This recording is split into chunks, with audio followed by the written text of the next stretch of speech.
भवतां सर्वेषां बहु स्वागतम वंदनम अभिनंदनम च। आप सभी का बहुत बहुत स्वागत है, वंदन है एवं अभिनंदन है प्रकृति रूपी माँ की इस गोद में योगमयी जीवन यात्रा में। हम सब जानते हैं तस्मिन् सति श्वास प्रश्वासयोर गति विच्छेद प्राणायाम, यानी कि मनुष्य जो श्वास ग्रहण करता है एवं छोड़ता है उसकी गति में जो विच्छेद रहता है, जो एक रुकाव रहता है, एक स्थिरता रहती है, उसी को प्राणायाम कहा जाता है। मनुष्य एवं प्रकृति एक दूसरे से अभिन्न नहीं है। किस तरह अभिन्न नहीं है, आइए जानते हैं। प्रकृति में व्याप्त वृक्ष जिस वायु को छोड़ते हैं, मनुष्य उसी वायु को ग्रहण करके अपने जीवन की यात्रा को और लंबा करता है। और मनुष्य के शरीर से जो वायु निकलती है उसे ये प्रकृति रूपी माँ ग्रहण करती है। ये दोनों की जीवन यात्रा का आगम और निगम है। जो वायु एक के द्वारा छोड़ी जाती है वही वायु दूसरे के द्वारा ग्रहण की जाती है, और जो दूसरे के द्वारा छोड़ी जाती है उसे पहले वाला ग्रहण करता है। इसीलिए हम प्रकृति से अभिन्न हो ही नहीं सकते। जब एक योग साधक प्राणायाम के माध्यम से अपनी वायु को समझता है, अपने शरीर के अंदर व्याप्त उस वायु को जागृत करता है, वह इस प्रकृति रूपी माँ को भी समझ लेता है एवं प्रकृति रूपी माँ का संरक्षण किस तरह करना है वे स्वभावता ही उसके स्वभाव में आ जाता है। प्राणायाम यानी प्राण धन आयाम। इसका शाब्दिक अर्थ है प्राण या श्वसन को लंबा करना या फिर जीवन शक्ति को स्थिर करना। प्राणायाम का अर्थ कुछ हद तक श्वास को नियंत्रित करना हो सकता है। हमारे ऋषियों ने जब यह जाना कि प्राणों को स्थिर कर हम अपनी आयु को बढ़ा सकते हैं, तो उन्होंने कहा, यावद् वायुः स्थितो देहे तावद् जीवनम् उच्यते, मरणं तस्य निष्क्रांतिः ततो वायुं निरोधयेत्। अर्थात जब तक शरीर में वायु है तब तक जीवन है, वायु का निकलना ही मरण है। अतः वायु का निरोध करना चाहिए।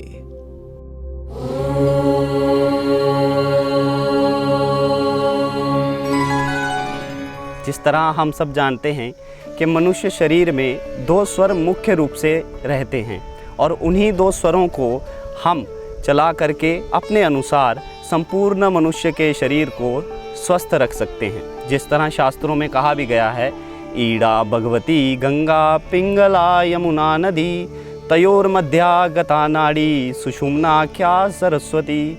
अर्थात ईड़ा नाड़ी जो है उसे गंगा कहा जाता है और पिंगला नाड़ी को यमुना कहा जाता है। उन दोनों के मध्य जो स्थित है सुषुम्ना नाड़ी, उसे सरस्वती कहा जाता है। ईड़ा और पिंगला नाड़ी को अपने अनुसार संचालित करके सुषुम्ना में समाहित कर देना ही हठ योग है, और उसी में हम प्राणायामों के स्वरूप को भी देखते हैं।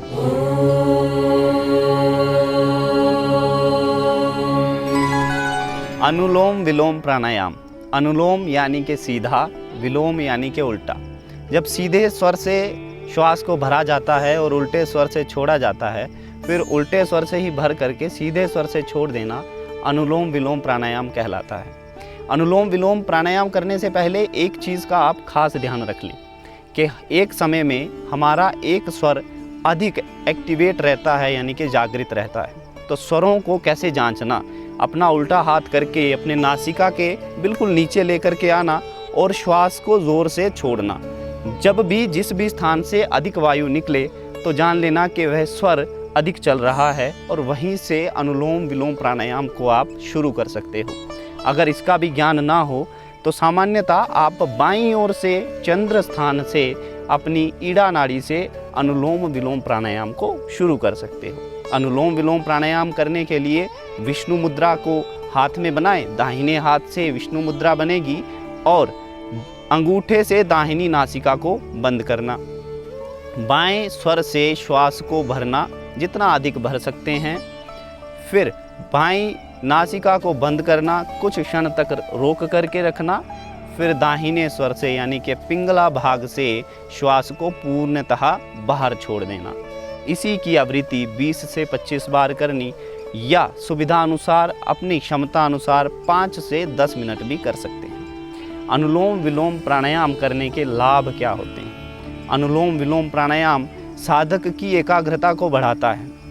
वर्तमान में चलने वाले रोग जैसे माइग्रेन, अनिद्रा, तनाव इत्यादि समस्त रोगों का जड़ से निवारण करता है। अनुलोम विलोम प्राणायाम साधक के उदर में अपच की शिकायत को भी दूर करता है। इसी के साथ और असंख्य करोड़ों रोगों को दूर करने में अनुलोम विलोम प्राणायाम बहुत सहायता करता है। अनुलोम विलोम प्राणायाम में सावधानियां क्या बरतनी हैं? अनुलोम विलोम प्राणायाम तुरंत खाने के पश्चात कभी ना करें। दिन में, दोपहर में अगर आपने कुछ ग्रहण किया है तो अनुलोम विलोम प्राणायाम कतई नहीं करना चाहिए। पानी पीने के तुरंत बाद भी अनुलोम विलोम प्राणायाम ना करें। कोशिश करें कि हमारा उदर, पेट जो है खाली रहे तो ही इस प्राणायाम का अभ्यास करें। सुबह का समय और शाम का समय इस प्राणायाम के लिए अत्यंत लाभप्रद है, ऐसा जानना चाहिए।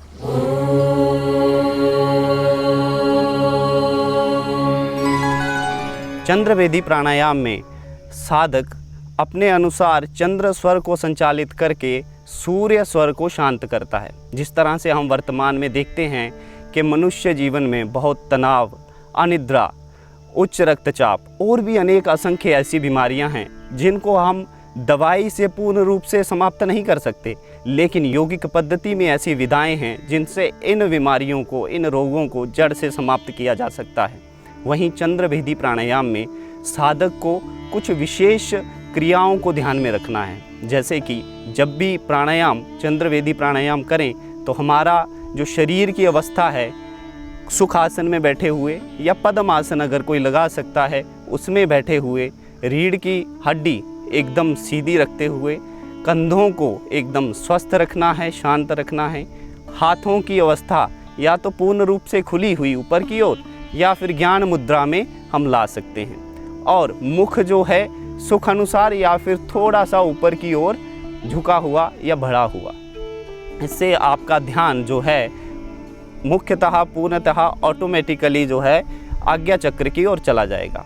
इस अवस्था में अपने अपने दाहिने हाथ को विष्णु मुद्रा में लेकर के आना है। विष्णु मुद्रा अर्थात आपकी जो तर्जनी उंगली और मध्यमा है ये मुड़ी हुई, यानी कि इंडेक्स फिंगर और मिडल फिंगर मुड़ी हुई। आपका अंगूठा और अनामिका उंगली से आपने इस क्रिया को करना है।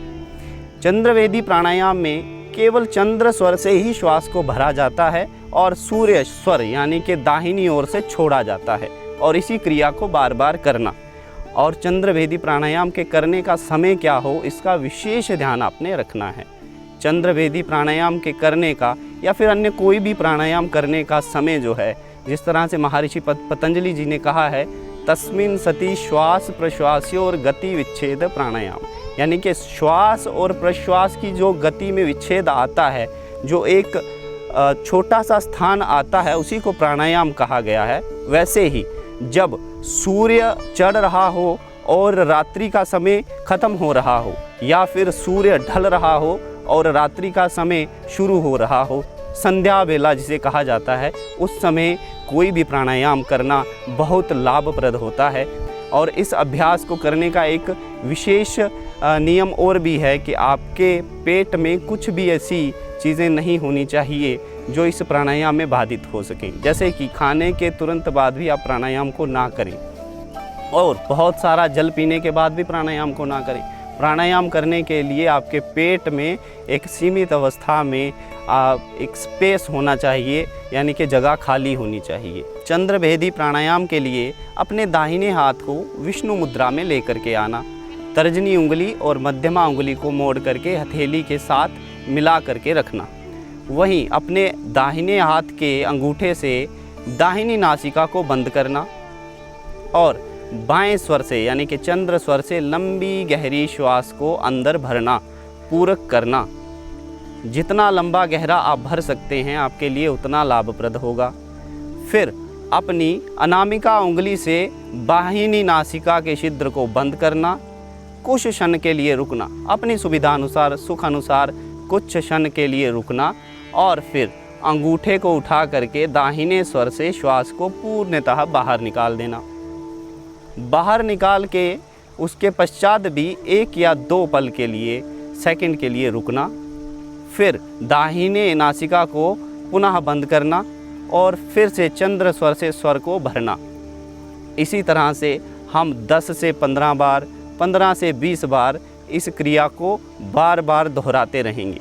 यह चंद्र भेदी प्राणायाम है, यानी कि चंद्र स्वर का भेदन करके हमारे शरीर के अंदर जितने भी उच्च रक्तचाप संबंधी बीमारियां हैं या हमारे श्वास की जो नियमितता है वो गड़बड़ हो गई है, तनाव है, अनिद्रा है या फिर उच्च रक्तचाप है, ज्वर संबंधी जितने भी रोग हैं वो इस चंद्र भेदी प्राणायाम से हम पूर्णतः समाप्त कर सकते हैं। चंद्र भेदी प्राणायाम का समय जैसे कि पहले बता दिया, सुबह का समय और शाम का समय ये रहना चाहिए। प्राणायाम का समय आसनों के पश्चात ही रहे, इसका भी आपने विशेष ध्यान रखना है।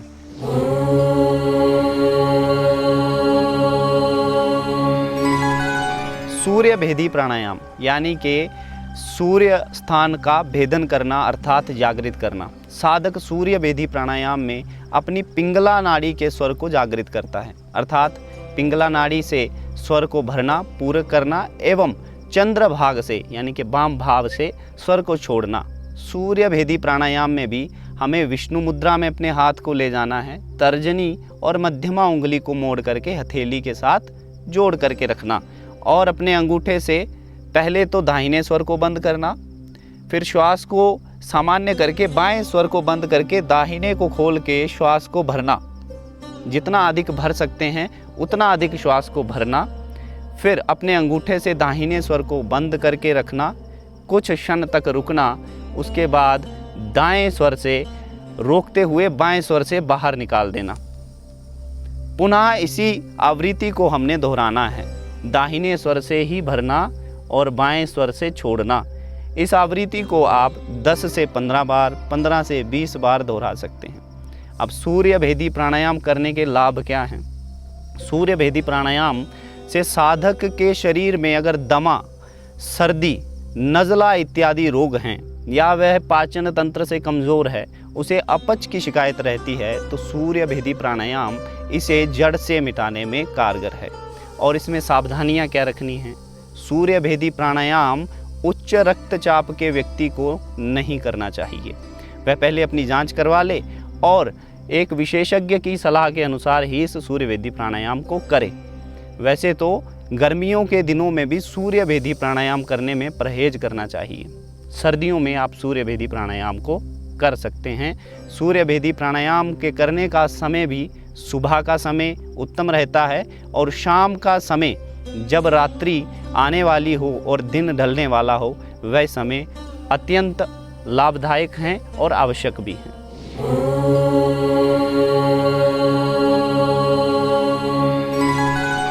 भ्रामरी प्राणायाम अर्थात साधक को भ्रमर की तरह आवाज़ का गुंजन करना। भ्रामरी प्राणायाम क्यों किया जाता है, इस विषय में जानते हैं। हम सब जानते हैं कि मनुष्य शरीर में, मस्तिष्क में अनेक कोशिकाएं रहती हैं। समस्त कोशिकाएं एक समय में जागृत अवस्था में नहीं रहती। कुछ कोशिकाएं जागृत रहती हैं और बहुत सारी कोशिकाएं सुप्त अवस्था में रहती हैं। उन्हीं कोशिकाओं को जगा करके मनुष्य कोई भी स्थिति को प्राप्त कर सकता है, अपनी प्रज्ञा, अपनी बुद्धि की उस चरम अवस्था तक पहुंच सकता है। भ्रामरी प्राणायाम उस साधक के मस्तिष्क की उन समस्त कोशिकाओं को जागृत करने में बहुत सहायक है। भ्रामरी प्राणायाम कैसे किया जाता है, आइए देखते हैं। अपने अंगूठे से कान के दोनों छिद्रों को पूर्ण रूप से बंद करना और आपकी जो हाथों की उंगलियां हैं, तर्जनी माथे पर रहेगी, उसी अवस्था में क्रमशः नीचे की उंगलियां मुख पर रहेंगी। आपकी जिह्वा मुड़ करके, जिस तरह से हम ट, ठ, ढ, ढ, न स्वरों को बोलते हैं और हमारी जिह्वा उल्टी होती है, वैसे ही जिह्वा को उल्टा कर अपने तालू के साथ मिला करके रखना, लंबा गहरा श्वास भरना और श्वास को छोड़ते हुए भ्रमर की ध्वनि करना, जिस तरह से भ्रमण करता है।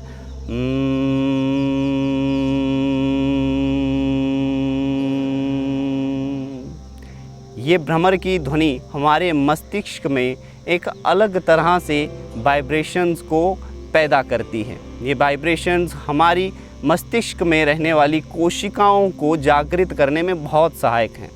भ्रामरी प्राणायाम का समय भी सुबह का और शाम का उचित रहता है।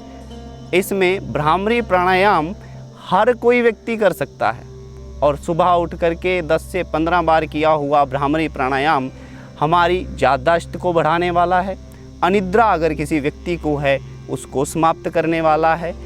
आजकल बच्चों में मेमोरी पावर को लेकर के बहुत कशमकश रहती है, कोई भी चीज़ कोई भी उनको बात याद नहीं रहती, तो भ्रामरी प्राणायाम आपकी याददाश्त को बहुत अधिक तेज़ कर देगा और आपकी ग्रास्पिंग पावर यानी कि स्मरण शक्ति को बहुत अधिक बढ़ा देगा।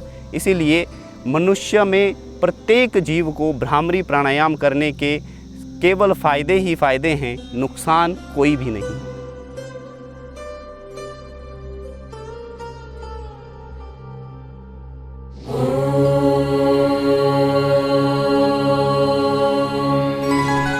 उद्गीत प्राणायाम गहरा लयबद्ध संगीत या फिर जाप से भी लिया जा सकता है।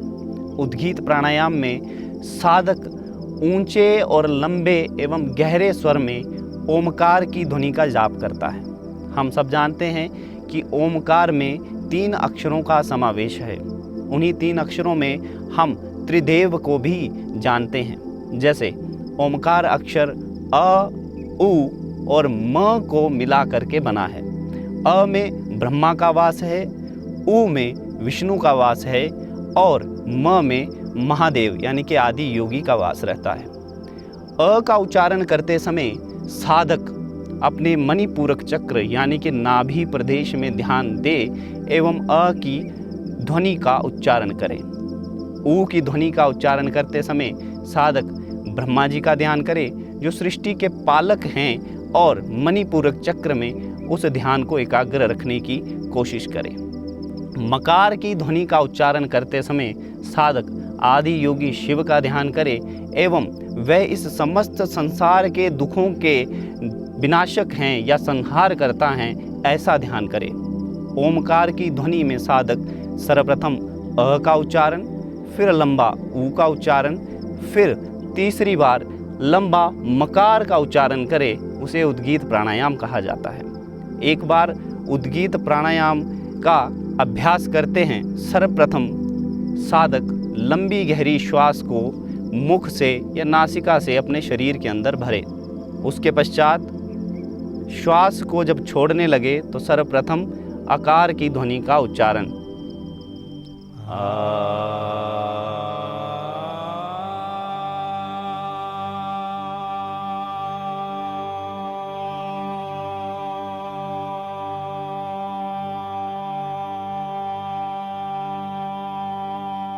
तत्पश्चात उकार की ध्वनि का उच्चारण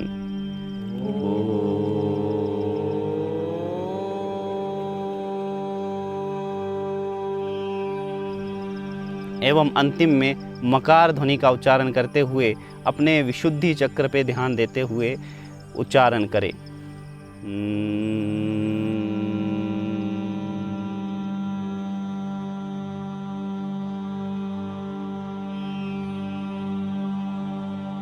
इसी उच्चारण को एक साथ जब साधक करता है तो उसे उद्गीत प्राणायाम कहा जाता है। एक बार अभ्यास करके देखते हैं।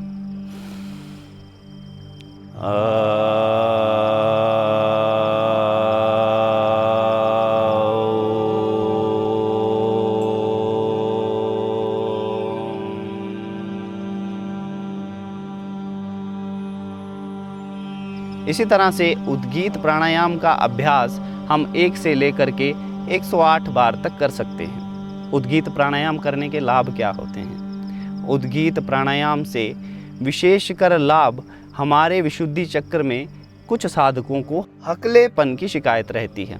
हकलाने की अवस्था में साधक उद्गीत प्राणायाम का अभ्यास करे तो वह जड़ से नष्ट हो सकता है। उद्गीत प्राणायाम हमारे अंदर क्षमता का विकास करता है एवं उद्गीत प्राणायाम मानसिक तनाव, मानसिक जितने भी द्वंद्व हैं, सोचने, विचारने एवं समझने की क्षमता को और अधिक तीव्र कर देता है। उद्गीत प्राणायाम का सावधानियां क्या हैं? उद्गीत प्राणायाम केवल शांत एवं सरल वातावरण में करना चाहिए। शोर शराबे की जगह और अधिक चलने फिरने वाली जगहों पर उद्गीत प्राणायाम को कतई ना करें।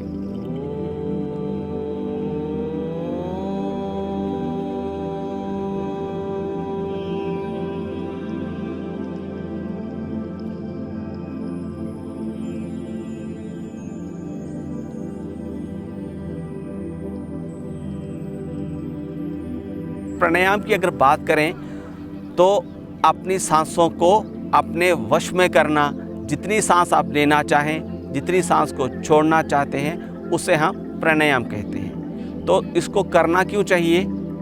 एक तो इससे हमारे शारीरिक रोग दूर होते हैं, श्वास की क्रियाएं लेते हैं। मैक्सिमम जब हम लोग प्राणायाम करते हैं तो श्वास की क्रिया हमारी सुधरती है। ऐसे अगर हमारी लाइफ देखी जाए तो जब भी हम सांस लेते हैं तो कभी पूरी सांस लेता नहीं है, ना ही कोई छोड़ता है। तो प्राणायाम करने से हम पूरी सांस को लेते हैं और पूरी सांस को छोड़ते हैं। इससे आपका जो सांस की ठीक प्रणाली होगी, आपके हर शरीर की एक एक जैसे कहते हैं कि नाड़ी होती है, वो इससे शुद्ध होती है। कई लोगों की नाड़ी ब्लॉक होती है, जब आप प्राणायाम करते हैं तो वो नाड़ियाँ खुलती हैं। ऋषि मुनियों ने हमें 72,000 नाड़ियाँ बताई हैं कि हमारे शरीर में 72,000 नाड़ियाँ। अगर एक भी नाड़ी में कोई विकृति आती है तो हमारा शरीर कोई ना कोई विकृति के कारण खराब होता है, कोई रोग हो जाता है। अगर हम प्राणायाम करते हैं तो वो नाड़ी कभी भी ब्लॉक नहीं होगी और आप रोगों से मुक्त रहेंगे।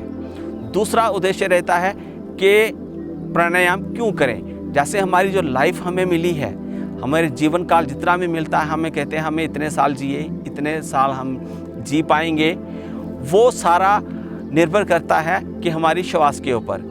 हमें जो श्वास मिलती है वो हमें जीवन में गिन के श्वासें मिली होती है। किसी को टाइम पीरियड या समय नहीं मिला कि इतने समय के बाद आपका लाइफ ख़त्म हो जाएगी। आपको सांसें मिली जाती हैं। अगर आपकी श्वास लेते हैं, लंबी सांस लेते हैं, तो आपकी लाइफ भी लंबी होगी। जैसे कई लोग आप जानवर देखते हैं, कई लोग जल्दी जल्दी सांस लेते हैं, उनकी लाइफ कम रहती है। तो जैसे इंसान रहता है, आप कोई भी देखेंगे वो 18-19 सांस ले लेता है 1 मिनट में। अगर इसी अवधि को आप कोशिश करेंगे प्राणायाम करने से, आप सांस को बढ़ाएंगे, 1 मिनट तक ले जाएं एक श्वास को। चलो 1 मिनट नहीं ले सकते तो आधा मिनट लेंगे, प्रैक्टिस करेंगे तो 1 मिनट भी लेके जा सकते हैं। जब 1 मिनट सांस ली तो आपकी सांस लंबी हुई और आपकी लाइफ भी इससे बढ़ेगी। ऋषि मुनियों को भी आपने देखा होगा, वो लंबी सांसें लेते थे तो उनकी लाइफ के कहते हैं इतने साल लाइफ हुई, तो इसका वो फ़ायदा भी आपको मिलेगा। तो आपको एक मैं सलाह देना चाहूँगा कि आप सभी जितने भी प्राणायाम हैं, कोशिश करें कि थोड़ा समय प्राणायाम के ज़रूर निकालें और प्राणायाम का लाभ लें। प्राणायाम यही हमें सिखाता है कि स्वयं के जीवन को जीते जीते इस माँ रूपी प्रकृति का कैसे संरक्षण करना है एवं इसका पालन पोषण कैसे करना है, यह हमें प्राणायाम की सहायता से मिलता है।